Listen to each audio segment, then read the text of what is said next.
reminded me of Grady in downtown Atlanta, and really has grown her career out of looking at what we do in our routine daily activities and trying to think, can we do it better? Can we restructure things so that it's easier to do and we don't burn out?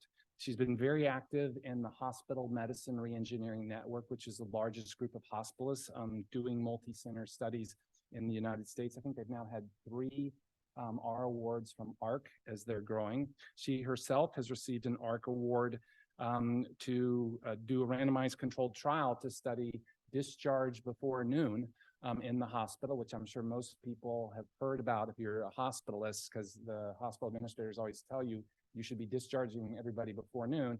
And she showed pretty clearly in her randomized controlled trial, it doesn't make a difference. She's recently received a large award from the American Medical Association to actually begin to also study inpatient workloads in the hospital and look at electronic healthcare usage and how that impacts it, and physician-reported outcomes, including burnout, intent to leave, and job fulfillment. Also active nationally in the American Association of Chiefs and Leaders of General Internal Medicine, the Association of Occupational Health Professionals in Healthcare. I didn't know this existed, but it's fascinating to know.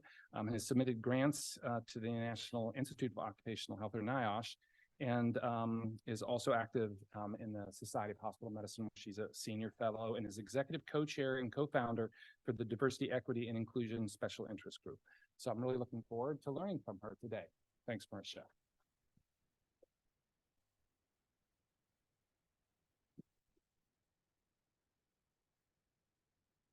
All right, good morning, everyone, and a big thanks to Mark, the Division of Hospital Medicine and the Department of Medicine for the invitation to be here this morning. And I'm very excited to get to spend an hour with you all to talk to you about something that I'm very passionate about, which is work and how we build better and more evidence-based practices to the everyday things that we do.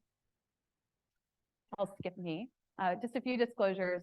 The work you'll see throughout this talk has been funded by a couple of entities, including the Total Worker Health Pilot Award, the AMA, and the HRQ, and they supported the work but did not influence the work. So I thought we would start with a story, and I call this the $11 million meeting, or the $11 million question. And it turns out it wasn't actually only about $11 million. It was maybe about 12 million, and we had a little bit of a differing opinion on the dollar amount. Now, this meeting, which may be unique to the $11 million, is not a unique question, not a unique meeting in healthcare. We constantly grapple, how many people do we need in clinic? What do we need to do to staff a hospital unit or a team? And as I was going into this meeting, I was coming in with a bunch of bosses in my type of work. I have a lot of bosses, and also counterparts to discuss this $11 million or $12 million question. And as one of my counterparts came into the room, they were visibly angry. Now, one thing about me is I'm incredibly persistent, which is a skill set as well as a threat, sometimes an annoyance to others. And to make this not sound too bad, this might have been my 20th try, so maybe a little bit more than that, to try to get the $12 million.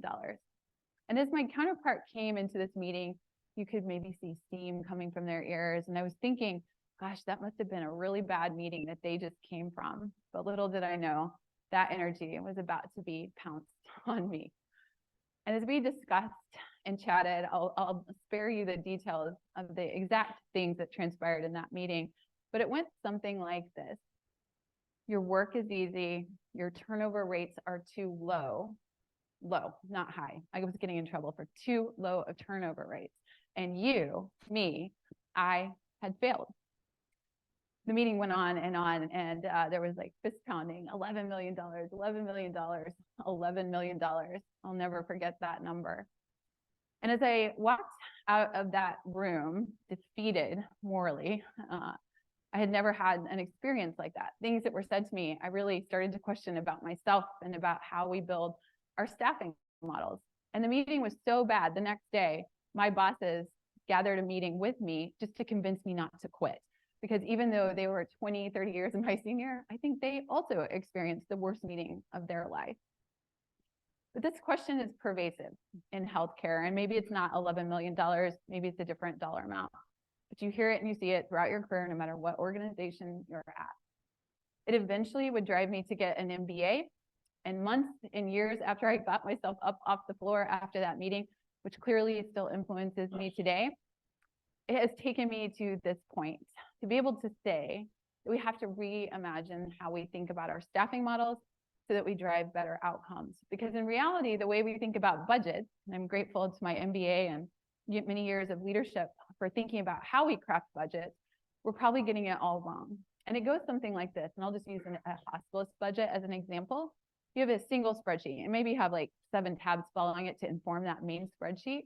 You have a column of names, you have CFTE or clinical effort, and then you have the cost of the individual. In the hospitalist world, that's an offset model, so the hospital may have to gap fund you. And then you get a bottom line number. Maybe it's $11 million, maybe it's $12 million, name your number. But it is a simplistic way of looking at how we staff. It is only about cost and not about outcomes. And my talk, and hopefully what we shared today, is more about how can we get away from thinking about people as a line item. And I would argue with inaccurate accounting that does not take into account what we're actually driving. And I would argue even financials, because just because it says a number at the bottom of the spreadsheet, if we get the staffing model wrong, it costs us. It costs us in our workforce, it costs us for patient outcomes, and it actually costs us financially. So I hope to do 3 things today to explore what I call clinical operations science is and why it matters more than ever in healthcare today, to share a framework for designing and implementing effective workplace practices, and then to see how we can leverage data to improve our daily work. So we'll start with defining clinical operations science. So I want each of you in this room to think about your daily work as you embark on your day. How do you apply science in everything that you do? Now, I only know a few of you, but I know each person in this room uses evidence-based practices. If you have a patient with pneumonia, patient with sepsis, DVT, you name the diagnosis, you have evidence that guides your practice. And in fact, you can look at today's New England Journal of Medicine, JAMA, there's more and more evidence every single day to drive better practices. But how do we staff a clinic? How do we staff a hospitalist team? Do we have any evidence that tells us how to do that outside of arbitrary decision-making that often comes down to that random number at the bottom of a spreadsheet? So I got into clinical operations science in an accidental way. I started out at a safety net hospital, and my boss, and what would be my, turns out to be mentor for more than 17 years, would guide me down this path, sort of in an accidental way.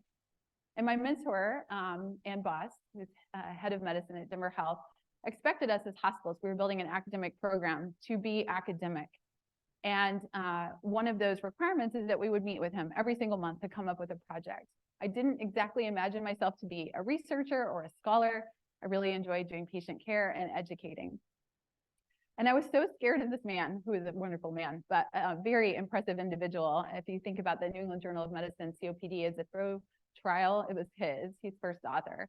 Very intimidating soul. So I met with him because I thought if I didn't, I would get fired. It turns out nobody else met with him because they were scared of him.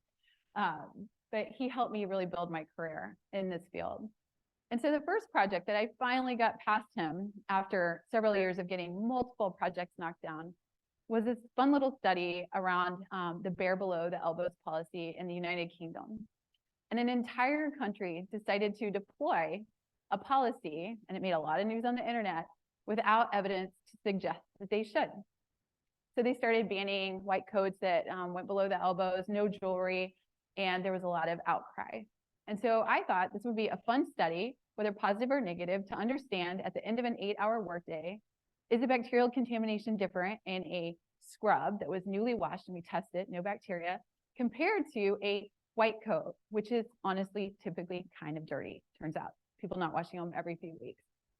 So at the end of an 8-hour workday, we found there was no difference in bacterial contamination of a newly washed, clean scrub and white coat in its usual state of kind of dirtiness.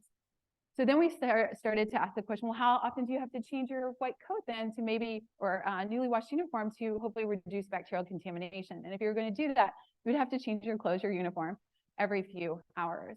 But an entire country decided to roll out this policy. We did the study with no money, no time, but people seemed to care. And so this was my first little study that I called the little study that could, because we got a press release from the Canadian press. It led to an interview with the Wall Street Journal and so many others. And it set my career kind of on fire, because I was like, if this is all it takes, we can do more. Hoping to not be a one-hit wonder, the next thing kind of came into our lap, and we had a curbside consult go awry. And we were asking ourselves, well, what can we do better? These are very common themes. They're pervasive in medicine. How can we make sure there's no harm done? And so we decided to take advantage of just kind of naturally existing work. We blinded one clinician to what the curbside consult was, and then took advantage of somebody else who was on the shift who could then go do the formal consult. And we decided to test, is this very typical thing that we do in medicine, is it safe? And what we found in the majority of the curbside consults, key information was either missing or inaccurate. And when you had missing or inaccurate information, then 92% of the time, the recommendations actually differed from the curbside to the formal consult. So no money, a lot of blood, sweat, and tears for the study, and people cared. Then the next thing I want to highlight is that it doesn't have to just be in the clinical sphere. We all serve on committees and a variety of leadership roles, and maybe even on national committees.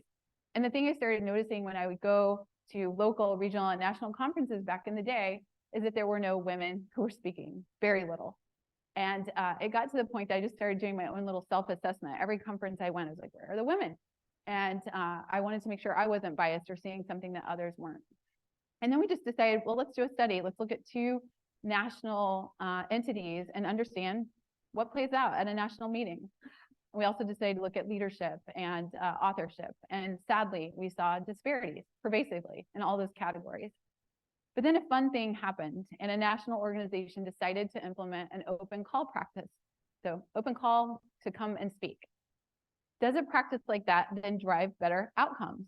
So we make a decision to implement something. What are the outcomes that it drives? Turns out it actually eliminates the gender inequities in speakers when you have an open call process. And then the cool thing is that the evaluations for the conference actually got better. These are just examples of what I call operation science or clinical operation science, depending on the project. And I think it matters now more than ever in healthcare, and it's because of 3 things that have been present but are ever present now. We have conflicting goals in our organizations within healthcare at large. We don't know the perfect staffing ratios. It causes us angst when we chat with each other about budgets, for example. Sadly, we do have limited resources, and that drives our decision-making and choices. And then we have more uncertainty than we ever have had before. And I think some of that is COVID, but it's just a lot of uncertainty, financial or otherwise. And when you have conflicting goals, limited resources, and uncertainty, this can drive poor decision-making, because we feel pressured to make decisions. We feel pressured just to do something, but yet we don't often evaluate the outcomes of those decisions. So I wanted to show you a practical experiment that we decided to undertake a few years ago based on our daily work. I'm a clinician. I'm a leader. As a clinician, I got frustrated that I would get emails about, hey, did you discharge early? Are you remembering to prioritize discharging patients first? As a clinician, you always know you're supposed to prioritize discharging patients first. And then as a leader, now this is years ago, I stopped doing this, I would even send those emails. And I would say, did you know it's busy? And did you remember to do an early discharge?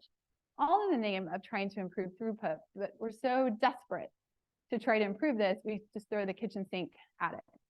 And we do this through huddles. And I have chatted about this nationally with people, and there are organizations that have 3 or 4 huddles a day. So you get drawn in from your work to go somewhere else to chat. Now, huddles are probably a good thing, but how many huddles are a bad thing? Discharge before noon, or name your arbitrary time, 10 a.m., 9 a.m., and then the number of discharges varies by the organization.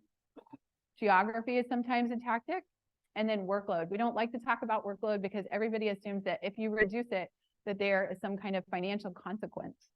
And then incentives, maybe you dangle a carrot to hopefully get people to do things. So we decided to really test the question, is this common practice that is pervasive throughout US healthcare? Almost every hospital probably has some initiative around prioritizing discharging patients first. And it turns out after the Twitter storm that this article caused, it is not just a US phenomenon, it's across the globe. And we randomized physicians at 3 organizations to prioritize the discharge for patients who could go versus usual practice. And these physicians were great. They played ball with us. For 6 months, after every single shift, they filled out a survey.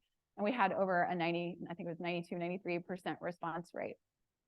And when we looked at the intention to treat analysis, which was our primary analysis, we found that the discharge order and when the patient left was no difference, whether you prioritize discharging patients first or did rounded per usual practice. And then we did secondary analyses because we're curious and wanted to see, well, what about per reported or per protocol? And what you see in that situation is you do see earlier orders and you see the patient goes earlier, but you see no change in throughput, which is length of stay. And that is the primary goal of these efforts, is to improve throughput. So this common practice that is implemented across every US hospital does not seem to work. And it appears to possibly cause harm if we're not thoughtful about it. And I just put a couple of quotes, but the one I love the most that came to us in all caps was irritated that I rounded on the discharging patients first, knew they wouldn't be able to leave until later in the afternoon. By rounding on them first before I had all the necessary information, I was misguided when putting in discharge orders and counseling the patients. I had to see both a second time, an example of rework, which is a harm. So when you look at the data, and we've looked at this both internally and if you look at the literature, what is the biggest driver of length of stay or throughput? Patient acuity is a big driver, and we take care of sick patients. That's the business that we're in. But when you look in the literature, workload is consistently the culprit that drives increasing lengths of stay. Discharge before noon, I hope we've dispelled that. We were informed on Twitter by numerous people across the world that they were going to take this paper to their administrative partners and share it with them. Geography, this depends on the article that you look at. And then incentives, I will pose this question. If you have a discharge that could go at 8 p.m. and you're incentivized monetarily to discharge them before 10 a.m., what are you going to choose? So how do we get at the value equation in healthcare and thinking about how do we get it to just right? And I have these incredible colleagues. Actually, one is a operations researcher. He's in business. And then Ariba Kara is a hospitalist physician that I also work closely with. And they decided to ask this question and put a dollar amount to it to understand, one thing is throughput, but what's the financial consequence? And certainly if you have too low of workload, you're underutilized. And I don't think anybody wants to be underutilized. But what happens when it gets too high? If you can't get your work done, then the thing that will happen is you just don't discharge them. You wait till tomorrow because you can't keep working, incessantly all day long, all night long. But what they found is that it costs millions of dollars if you don't get the throughput through. So there is a cost to not getting our workloads and work design correct. So next, we'll explore a novel framework for creating and sustaining effective workplace practices. So this is the yellow box equation that I'll refer to throughout this talk that I think really hones in on the critical issues, which is our work models, our work design, our work environments, and work processes drive outcomes, which means it drives our job performance. It drives patient safety and quality outcomes, worker health outcomes, and organizational outcomes, including financial ones. And we have to start thinking about the left side of the equation more and paying attention to the right side. So how do we advance the science of work and start to implement best practices? So over the many years that we have started thinking about work design, and work models, we started acquiring a bunch of different tools in our toolbox. And I'll share with you a couple because some are so easy to do. You don't even have to know how to do research. And you can start looking at your daily work. How can we do better? What can we understand? How do we drive more evidence-based practices? And in our toolbox now is something called rapid qualitative methods, super easy to use, and I'll show you that. We've used expert consensus panels, such as a Delphi panel. Of course, we look at benchmarks. I would just say that benchmarks lead toward averages, and I doubt anybody in this room is looking to be average. We use surveys of clinicians and patients and other healthcare team members, a whole slew of strategies that you can use to begin to understand your daily work. with the goal of taking a much more holistic approach than we ever have before. Financials are important, but we have to understand what the impact is on our workforce. We have to set up our job model so that we can all do our best work. And in the end, our goal should be better patient care that is sustainable. So now we're going to go through how to think about how do we start to build even just an evidence-informed approach. We're not even anywhere close to evidence-based yet, but we're working on that. So the way we've decided to kind of think through how do we build optimal work models is what are the measures, and many of you know some of those measures. How do we collect the data? And then what are the outcomes? And I'll walk through each of these. So when we think about our measures, we thought about, well, what are the standardized measures out there? You know, the two that we often go to are work RVUs and counters. It's pretty basic. But are there other measures we should be thinking about? What about expert opinion? And are there any emerging best practices? So we first undertook this effort many years ago now. You always have to go to the literature for any question that you want to answer in operations science. And you can do this in one of two ways. You can do it in the scientific way, which is like a scoping review, big kind of article review, or you can just do a quick couple-hour review to understand what is it you're dealing with in your clinic or hospital. So we went with the painful approach, and you know, doing a lot of work, I was like, oh, there's not that many articles out there. Well, it turns out there's a lot of articles that like to mention the word workload, but a lot don't have actual solutions. So we found about 6,434 articles, many that were irrelevant for our question. And what we found so far is that there are many, many measures of workload, basic ones, work RVUs, time encounters. There's a little bit of innovation in this many articles that we went through. After work hours, electronic communications, those are some cool things that we'll chat about in a second. But there's not a clear answer. Nobody has found the sweet spot yet. And there's many impacts. If we don't get this right, the articles clearly show it impacts clinicians, it impacts patients, it impacts financials, it impacts our organizations. So we decided to then undertake a Delphi panel where you gather a group of experts virtually and ask them what they think on a topic. And we asked them, should we start thinking about measuring workload? And we had 17 experts. Some were hospitalists, some were not, some were APPs, some were physicians, some folks were from entities that think about cognitive load, such as NASA. Really cool people who think about work differently than maybe we do on a daily basis. And we went through several rounds and asked people, when we think about workload, what are the things you think about in these 10 categories? And then we had them rank it based on, you know, how relevant. And then we looked at their agreement. So in round two, after we got just the very high level kind of qualitative data, then we started to capture and summarize, removing repeated measures. And so the measures that were considered highly relevant, these are just some examples in the second round, were things that were pretty expected, I think. Patient complexity score, that was a hot one. Maslach burnout, work RVUs, savings from hospital days avoided, and then some modifiers. So if you have like a X number of patients, then you have to think about clinical severity and observed to expected ratios. And then we did another round because we were like, let's just see if we can get people to have more, you know, consensus on things. And you can see there's so many measures. And so it's not going to be practical to probably use every single measure. And so now our next step is to start thinking about how do we sort of reduce the data to the most pertinent ones that drive the major outcomes that we care about. And then you see similar kind of quotations from people thinking about, you know, it should encompass more than just the clinical work because we're academics and it was primarily an academic group. We shouldn't just incentivize to have a high census because getting incentives, well, then you can just not discharge. You can drive your census up a little bit and have easier days. So be thoughtful about what you measure and incentivize. And so our takeaways from these two studies were that traditional measures based on expert opinion, who included financial partners and lots of experts in cognitive load and workload, traditional measures are likely insufficient. And that they also should involve more than just saying work RVUs or encounters. We have to start thinking about how those models and how many things we're doing impact the overall outcomes. And we need a much more comprehensive and nuanced approach. So next, we'll go into how we think about collecting the data. And I'll briefly go into rapid assessment measures and share with you a little bit because I think it's a tool you can walk out of here today with and actually start thinking about. How we think about our people and our key partners in electronic innovations. So during the pandemic, I was shown a method called rapid qualitative methods. And I've always done traditional qualitative work, which is very, very time intensive.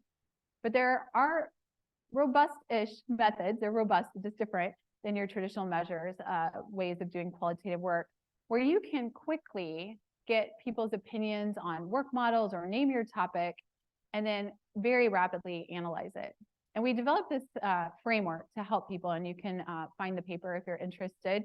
And it really consists of something called templated summaries, which are almost like summarizing a meeting. So you do like a Zoom focus group, and then you summarize, you don't make opinions, you don't interpret, and then you put into a matrix. And so this is what it looks like. We actually use this tool in COVID when we were actively surging and trying to understand, when we implement X, Y, or Z surge practices, what are the impacts on the workforce? And we got a quick assessment, like, is what we're doing as leaders working? Kind of in your face, like, here's what's not working and here's what's working, to better understand in pretty real time how we can do better. And so you take those meeting minutes, you plop it into an Excel spreadsheet, and you run down and sideways and zigzag to try to understand, what are the key themes? What are we hearing from the participants in our work? We started using the rapid qualitative methods through a research network. And there's a monthly meeting, and we started thinking about, well, why not synergize off a monthly meeting that's already occurring with people across the country, usually 30 to 60 people. And we run focus groups with leaders, with frontline clinicians. And this is just an example of how you can really quickly scale more information, more data, more understanding on how, in this case, workload and work models influence the workforce. So we looked at COVID's impact on women, workforce priorities, jeopardy practices, parental leave, leadership, health, and safety for the workforce. These are just examples of how you can quickly use this tool, this method, to understand your work environment. And then our next step was to go beyond the once a year or maybe once every 2 years kind of annual survey where you sit for like 30 minutes and fill out a survey that you never usually get feedback on, and you're not quite sure what the data has been used for, if ever used.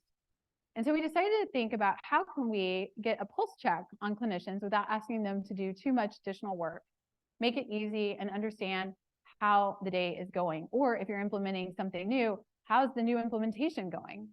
And so we call this app, the survey, it's called Gritty Work. And essentially, it's a very easy to use mobile application, soon to be available on the App Store, mostly for research purposes right now, to understand what's a clinician's day like, what's their cognitive load, their task load, things that we can't yet measure electronically. So we tested it and trialed it in our clinicians for about 122 different shifts to try to understand what were the work patterns that we were seeing in hospice work, what was the task load, did people have the tools and things they needed to do their work, are they happy, and are they burnt out? And then how do we work together as a team? And you can see some of the numbers. This was a pilot to understand, will people use it? Did they like it? Is it something feasible? Is it better than the once a year, every 2 years survey? And we got a lot of great feedback about how to do better and to make this something that clinicians would engage in, but to be strategic about it, because we don't want clinicians filling out surveys every single day. How many people do we need to survey? How often do we need to survey them to understand what our work design and work models are driving? And these are just some examples. Mostly it was more a little bit more mechanistic, but we also learned that if you don't have a culture of safety, people are not going to fill out surveys honestly. And so you have to have a culture where people believe in their leaders and that their leaders are not going to use the data for harm, and that they are actually going to use the data to make things better. And when you have that combination, then people want to fill it out, not every day, but periodically, to let people know how we can do better. So the fun thing about this work is we were really interested in what clinicians also, like, what's the best method to get their opinion? And 73% actually felt like a mobile application with a push notification worked best for them. But you can see that some would rather do text messages or email surveys, but the majority actually like the mobile application method, which makes us think a little bit more and deeper on how we should do our even annual surveys, or maybe this replaces them. So how do we then explore how to leverage data to improve our daily work? So we'll talk about people outcomes, patient safety and quality, and institutional outcomes. And the goal here is really to get at data-driven decisions. If we can passively acquire data, when do we have to actually actively acquire it? How do we harness the power of the electronic health record? And then taking something that I call a total worker health approach. We can no longer just only think about financials. We have to think about employee health. We have to think about patient outcomes, because all of those also cost money. This is just an example of audit log data that we're very interested in as clinicians, depending on which major electronic health record institutions have. Most of them have the capability to capture the work that you're doing just as you do it. And so this is just an example of a hospitalist workday. And it rings true to me. I know the work very well. This is like our group. And you can see that the day starts at 7 and ideally should end at 5. It didn't for this clinician. And then you see that it trails into kind of the evening hours. So you get a sense of what the work patterns are, what they're doing during their day. In the early morning hours, you're looking at the data. In the later part of the day, you're doing notes. But this automatically acquired electronic data, I believe, is like the kind of future of understanding our work design and work models. And there are studies that are increasingly showing that we can connect these patterns to outcomes such as burnout. So with Gritty Work, the survey app, we also wanted to understand, well, when you're looking at audit log data, the electronic patterns of work, how does that pair with what clinicians are reporting? And you can see that the hours reported versus what the audit log data show are pretty strikingly different. But that's not too surprising when you think about work patterns, right? You're not always on the electronic health record. If you're not always moving the mouse or doing something, it times out. So there's reasons to see those disparities. And the goal is not to just count hours, but to understand, if you build a work model, what are the patterns that it drives? And then how do those patterns then lead to outcomes? When you look at things done, such as notes, the data gets a little bit closer. But really, to me, this means that we just have to come up with some proxy measures to understand, when we look at this data, how do we then think about it, and how does it then drive the key outcomes that we care about? So our next quest that we're actively working on is, how do you start to integrate these data inputs into what I call a safety management platform, to understand when we build things or when we implement things, when are they driving harm, or maybe when are they actually working? And not to find out 2 or 3 years later that you have a crispy, burnt out workforce, or that your model is harming patients. And so we think about this in a couple of ways, that we want to harness the power of the electronic health record data, both the workload and audit log data, and then the clinical data that we already have automatically also captured, and then pair that strategically, again, thoughtfully, with intermittent surveys of clinicians to understand, what does it feel like? What do you see when you're working? That all then hubs the actionable dashboard. As we know, leaders and C-suite folks are very attuned to dealing and looking at actionable dashboards. But imagine being high-level leaders and then bringing some of these decisions that we make closer to the decision makers, to kind of bridge the gap that currently happens, where we make decisions and we don't actually see the end outcome of worker harm, patient harm, or even organizational harm. This is just like a mock-up, but we did a multi-hospital site study to look at, are there tipping points, so to speak, when you just look at workload. And what we saw is that when workloads would get, around 15 or 16 patients in the model that we were in, and again, it's multiple hospitals, what we saw is that the culture of safety scores start to dive bomb, and the cognitive load and task load start to increase. And what we hope to do is really catch things before it starts to dive bomb, to hopefully really optimize our outcomes for all. So as we kind of close this session, I also want to think about how care teams are evolving. In my work, people are often like, well, what's the magic number? I just want to know the number and make sure it's really low. That is not the goal. The goal is to say, in your unique context, with the patients that you have and the model that you have built, here is what you need to do, or here's what you need to do better, or this model that you have is currently causing a harm, and here are the costs of that. But we have to recognize that work models are evolving, and probably faster than they ever have. If you would have asked me 5 years ago how I was working compared to when I finished residency, I would have said it's basically the same. But I think things are starting to change with chatbots, AI, all these like really cool things, ambient listening devices. Our work and work models are going to change. And if we're not careful and thoughtful, the knee-jerk response will be, well, you can see 10, 20 more patients, or maybe you can see 50 patients now. We have to know how many patients, what the cognitive load, what the task load is that drives the best outcomes. We can't just have a knee-jerk response. So we'll kind of close it in back to the $11 million question, the most traumatic meeting of my life, but one of really transformation. And I hope that you've seen that in healthcare, we do not use evidence-based practices for our operations at all. Yet we do that every single day in our clinical work. So we need to start thinking about how do we start to bring that clinical perspective, that perspective of bringing evidence-based practices to everything we do, to our operational decision-making. Because when we don't, we will cause harm. And if we're committed to mitigating and hopefully eliminating harm, then we have to reevaluate all of our practices and make sure that when we build something, that we look at the work design and commit to also looking at the outcomes of that work design. And that lastly, that our models are going to change. So it's not going to be a one-size-fits-all for every single organization. And as more technology and new things evolve, the work models are going to evolve, hopefully into better and newer ways of doing things. And then I would close with a real call to action to every person in this room, because you see what works, you see what doesn't work.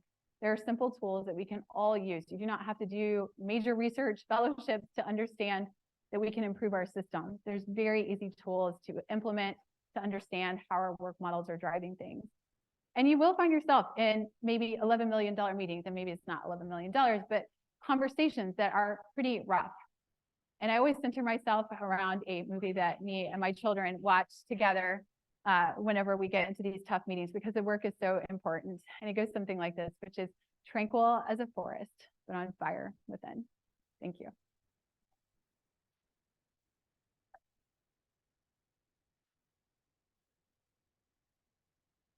Thank you very much for that great talk. I think you gave us a lot to think about in terms of impact on all of our jobs and how we could do better. I think we have some time for questions. Maybe I'll start. You talked about measuring lots of different aspects of the impact of workload on people's wellness and also efficiency. What about errors and patient harm? Yeah.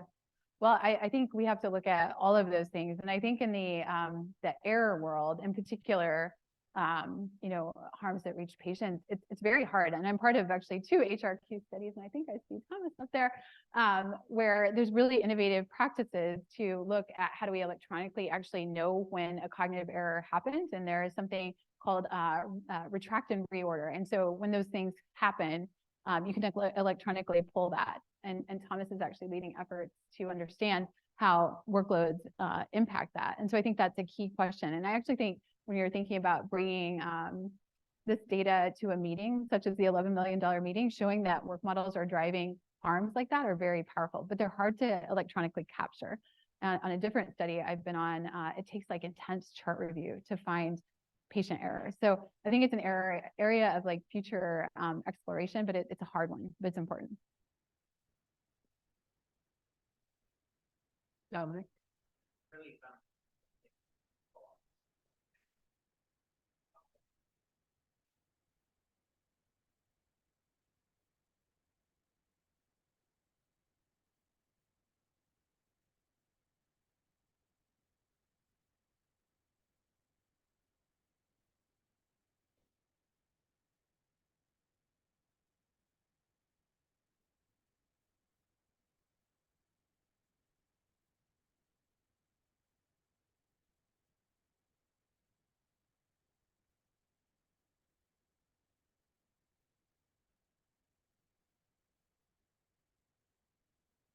Yeah, so it sounds like your question is like, how does workload impact not just clinicians, but nurses and the whole care team? Is that fair? Or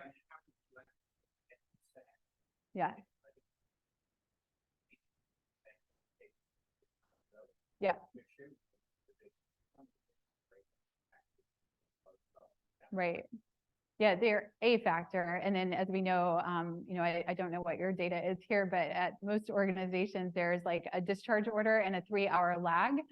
But I think our nursing colleagues face the same constraints as clinicians, which is if you have more to do than you have time, you have to prioritize, right? And if you have a sick patient versus a discharging patient, you're going to do the sick patient, right? Because you have to make sure no harm happens to them. And so the discharge kind of falls by the wayside.